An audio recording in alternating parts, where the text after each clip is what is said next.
Good afternoon, gang. Rob back again. Just thought I would do another vintage shotgun review with you guys. Another one from my personal collection. One of my kind of favorite field guns to go out and look for partridge or rabbits with. Maybe back in his day when you could use lead shot, it could have made a decent duck gun for pond birds. But the chokes in this one are kind of open for that. But without further ado, I'll introduce you to the subject of this video and I'll flip you around. This is my Neumann Bros, Belgian, 12 gauge, chambered 2.5 inch. It's got laminated steel barrels, as you can tell. And it's got some nice patterning going all the way down there. As you can see how they made those barrels, you can see, like right here, there's a weld. There's a weld, there's a weld, but it's very, you can see the fine wire windings in between the welds. It's decent quality laminated barrels, and you can see the nice evenness, and like, I bet you if you took a ruler and measured those welds, they'd be just about perfect on par. Bear in mind, these were wound by hand. There was no machinery that was doing this back in the day. It was all handwork. And I have a great appreciation for that. These barrels are in really darn good shape for their age. No dents. The rib is nice and solid. That's a matted rib. Typical affair back in the days of old.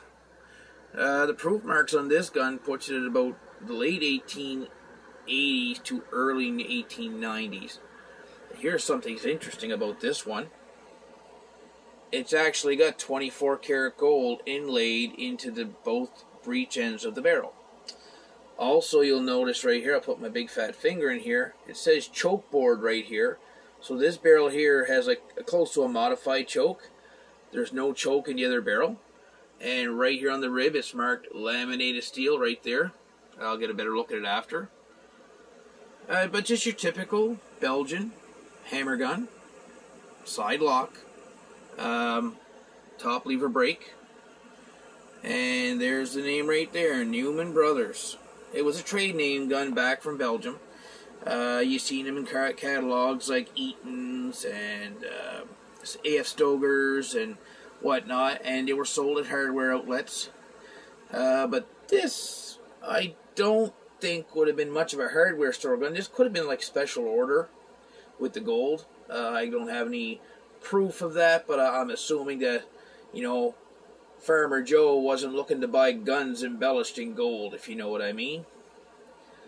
But just an overall look here, a couple little nicks there from years past. It's got some checkering there, it's still in good shape for its age. And just a walnut, European walnut hardwood stock with like a varnished shellac type finish on it. And it stayed pretty well. The butt pad is good. It's not broken. I'm going to pick up the gun here. We'll scan a little view here of the tops of the barrels if you want to look at that. And there's where it says choke board. And right there, laminated steel. But I mean, it's just kind of a great looking twist pattern. Very vivid. You know. But that makes it right there. That's the money shot right there, the gold. That's all done by hand. You got to appreciate, even though it's a Belgian gun, you got to appreciate the time and effort that these guys had put into this gun, and maybe similar guns to it. But we'll look underneath here. We got some bluing wear where it was carried, like typical guns. This is the underlocks, or the underside of the locking lumps, and it's got some engraving right there, like cross-hatched marks or whatnot, little stars. Same here. The screws are timed with the floor plate. I guess that'll tell you that the screws are tightened to the correct amount, and that the floor plate fits very well. There's no risen edges or anything there. It's all flush, and the woods fit pretty well. If we look down here, the lock plates are fit very well. One thing about this gun also is it's also in this lock, it's called the interchangeable, and that's a very common trade name shotgun. But like I said, I've never seen one with interchangeable with gold. and it is real gold. Again, we'll get another shot of that. If I can focus her in there. That says choke board, as I was telling you. This is the barrel. It's got like the modified choke. This one here has no choke. Well, let's pop her open. And we're going to look. Bores are great in this thing. This is a great shooting gun. The chambers are pit free. They have not been polished or honed out. This is original. And the gun just overall withstood the test of time. It was bought from an elderly gentleman's family. He passed on. They didn't have any interest in hanging on to us, so I made them an offer, and it became mine. So I'm told at one point this belonged to the old man's father. So the old man was like in his late 80s, early 90s when he passed. I've had this gun for probably 2 years now. So, but overall, a good example of a honest working man's, I guess high-end working man's shotgun. We'll close there, give it a little clunk like you'll hear it, and there's no play. I'm shaking it there. No rattle. Solid as can be. There's your forend, your pull release, like I believe they call that a Purdy style release.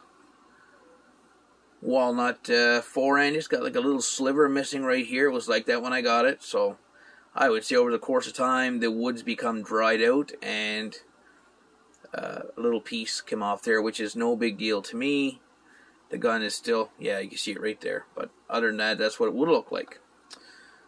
But the checkering is still decent on the forend. You see a little bit of wear starting right here. Like I said, I do shoot this gun. Shoots very well. The load I was using in it was 85 grains of double F black and an ounce a shot. And being that the gun is light, this thing only weighs like 7 pounds, even though it's got 30-inch tubes on it. It's not a heavy gun whatsoever. And that was the thing with Damascus guns as well, is that they were very, very lightweight for the most part.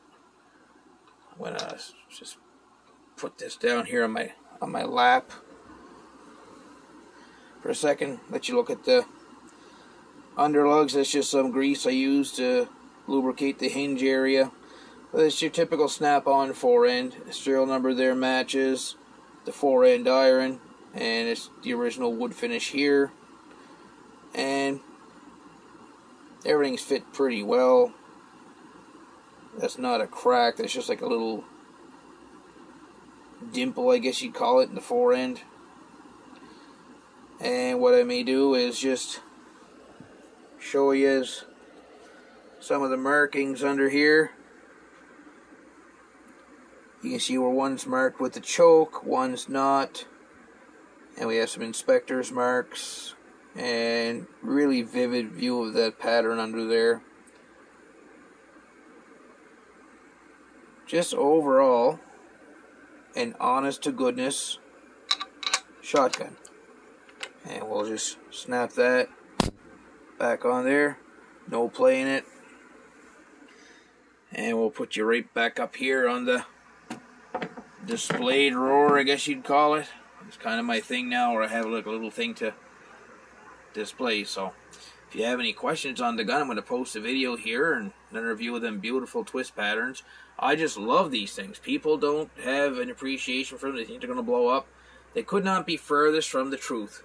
If you've got a nice mechanically sound gun as this, or several I own, that have nice clean barrels and no rust, they should be as solid now as they were, 100 and some odd years ago when they built them. But that is pretty right there.